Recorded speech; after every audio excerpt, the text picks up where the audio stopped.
Chapter 2 The Newly Wed.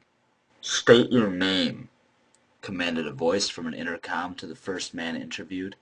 He now sat alone in a mostly empty room, at a smaller table. Lighting was dimmer here. His eyes relaxed while he stared at the beige intercom on the wall. There was little time for his mind to wander now. It seemed like a no-brainer to participate in this experiment. He was offered $50 for an hour of his time. All he had to do was watch a brief demonstration of some revolutionary product, then answer some questions afterwards. It was a rare opportunity for some quick cash, and all he had to do was sit through an advertisement. He hears about 10 minutes of ads for every 20 minutes of television he watches anyway, so why not get paid for an exclusive ad? "Tom Grange," the man replied, his arms folded across his chest.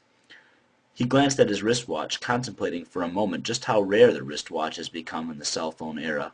He saw that after all that long wait in the white room and the demonstration he watched, there were only about 20 minutes left for him. He couldn't imagine how many questions there could possibly be about that demonstration, but it wouldn't be a tough 20 minutes. He leaned back and listened for the next question. "What did you see?" "Excuse me?" "What did you see after the door opened?" Tom sat up a bit, pondering over the vagueness of the question. He was 23 years old and had just got married last month to the love of his life. His mind wandered to the face of his wife, who would be waiting for him when he got home. He came to his senses, and as clearly as he could began answering this strangely broad question. The door opened, and a woman entered. She was carrying a small brown box, and she set it on the table in front of us. She said her name was Stacy." Tom paused for a moment to remember exactly what was pulled out of the box, thinking about the order they were taken out. There was a short 2x4, a cucumber, 2 nails, a tomato, and Tom paused again to recall as much detail as possible. "Blue cutting board," he smiled to himself, running through his mental checklist, sure that he recalled everything. "What happened with those things? What were they used for?" Tom was very curious about these questions. Surely the people in charge of this campaign knew what was in the box and what was done with the items. Shouldn't they be asking about his opinions on the product? Shouldn't they be asking if he'd buy it, or how much he'd pay for it? Well, the last thing the lady took out looked like a fancy hammer. It was a shiny silver color with a black rubber grip. She called it a chopping pound or something like that.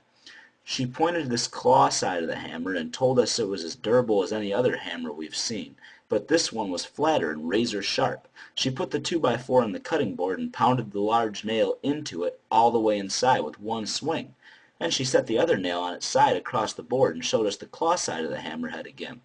With another swing she easily chopped the flat head right off the other nail. We were all impressed with the precision and the sharpness of the tool, but even more impressed when she lifted the broken nail straight up and with a third hammer swing slammed the headless nail straight down into the wood. As Tom explained the demonstration, he began to think about the mental benefits of having viewers explain what they saw. Open-ended, vague questions about the demonstration like this probably tell more about what the viewers think than simple, direct questions. Perhaps that's why so much time was devoted just to this questioning segment. "Please continue, Mr. Grange. What happened next?" "She was fast. She pointed to the head of the hammer to show the waffle pattern that let it catch any small or big nails, I guess. Then she put the cucumber on the wood and chopped it up with the back of the hammer in no time. She brushed the slices aside and put the tomato on the clean edge of the cutting board. We all winced when she swung the claw side of that hammer towards the tomato just as fast as she swung while she was pounding the nails, but to our surprise, she sliced cleanly right through it.